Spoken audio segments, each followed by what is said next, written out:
Hey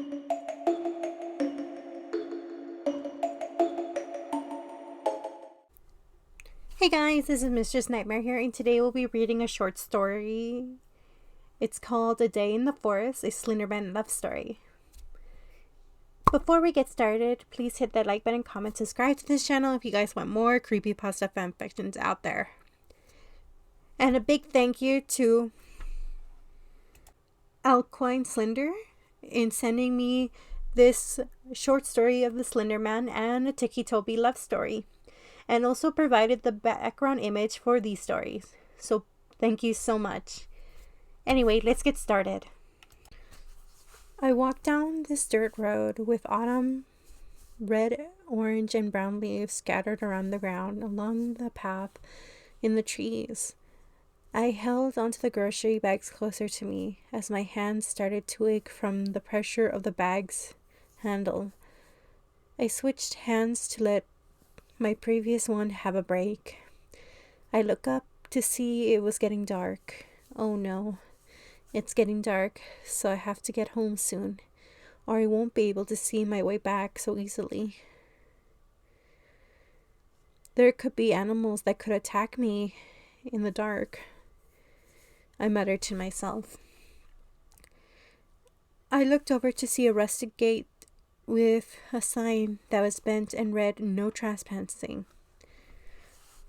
I questioned to myself, should I walk down that path to get to my house? I looked up to see a purplish orange and teal of the sky. Well, I have to hurry up and get home, so I guess I have to take it. I managed to jump over the gate and toss the groceries over the fence first. Then I walked down a barely visible dirt path with only sounds of being with the wind rustling through the trees and the crunching of leaves beneath my feet. The air grew heavier and colder as I further walked into this forest. I looked up to the sky again, only to see stars were coming out. Darn it! I said to myself aggressively. Well, it's better taking the usual way I turned around to find that the path I'd been following was gone. When did it disappear? I have not been paying attention to the trail for that long. I sighed and let out a hope to find a way out of here and not get myself more lost. I could hear my stomach growl in hunger, and I looked in the bags and grabbed a Lunchable from it and started consuming the contents to subside my hunger. As I walked for a while longer, I found a stream. It trickled down to many rocks in it. I could feel the dryness in my mouth.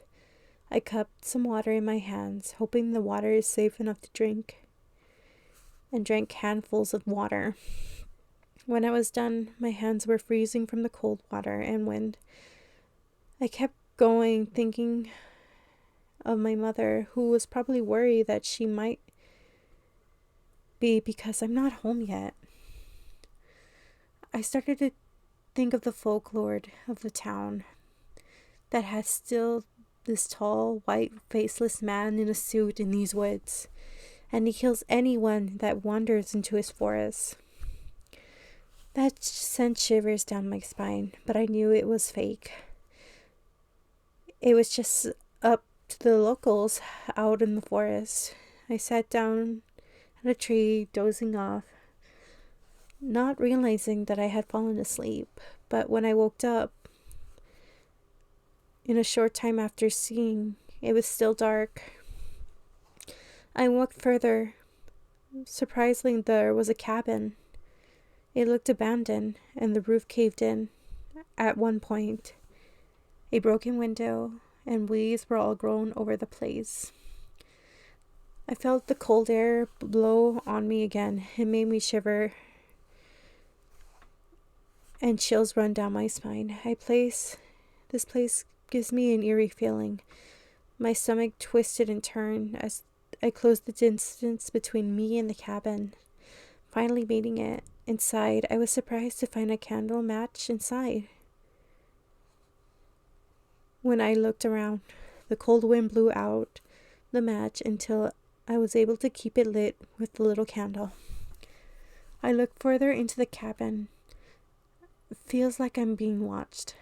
I jumped back, nearly screaming, when I seen a girl with black hair and a white nightgown crying, sitting on the bed, facing away from me, towards the opposite wall. She stopped crying and turned herself to meet my gaze. "I'm so scared and alone," the girl cried. My heart sunk. I was afraid to say anything. All I did was stand there in fear. "I don't want the faceless man to get me." She started crying again. "I hide in here so he can't find me. Please don't go out there. He'll rip you to shreds," she cried even harder. "It's okay. I will stay." I wasn't thinking of what I was saying. It was like my mouth acted on its own. "Yay, okay. Well, I'll be rude if I don't introduce myself." Her crying calmed down to light sobs. "My name is Emily. What is your name?" I still feel like I shouldn't trust her, so she gave me a bad feeling. "My name is Marie." She nodded and handed me a pink blanket that looked pretty old. "Here, it's late. You should get some rest." I sat on the second bed across the room. "Good night, Marie," she said rather strangely. "Good night, Emily." I dozed off once more and woke up. I looked over to the other bed and the girl was gone. I was curious and walked out the door, only to be met with the tall, faceless man. I looked up at him and feel like this has to be a dream. I thought to myself, it must have. I have not woken up from the last time I slept. The faceless man's black tentacles came from his back, and he was about to grab me when Emily grabbed me and ran. I rested my hands on my knees and knelt to catch my breath, looking at the ground. As I heard laughing, I shot my head up. "Wow, humans are really stupid," Emily said while laughing uncontrollably. I backed away. I heard a voice in my head. "Don't let her hurt you. You'll have to get away from her, then safely return to where you belong, human." I see the tall man appeared out of nowhere. The tall man grabbed her with his tentacles, but she already grounded to my side with inhuman speeds. With claw-like fingernails, I felt an immense pain and dizziness as I held my side, feeling the blood seep through my fingers. "Oh no, I'm sorry. I failed you. Please don't pass out." "Be strong. I believe in you." I felt the world spin and get dizzy or fuzzy.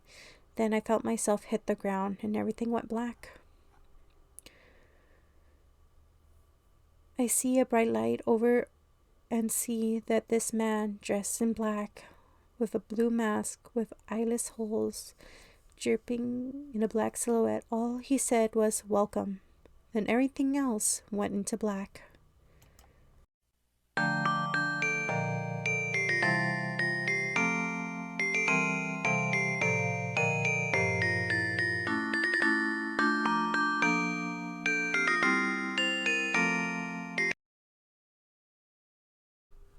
Hey, you made it to the end of the video. I'm glad. If you want more Ben Drowned love stories, check out the playlist that will be popping up soon.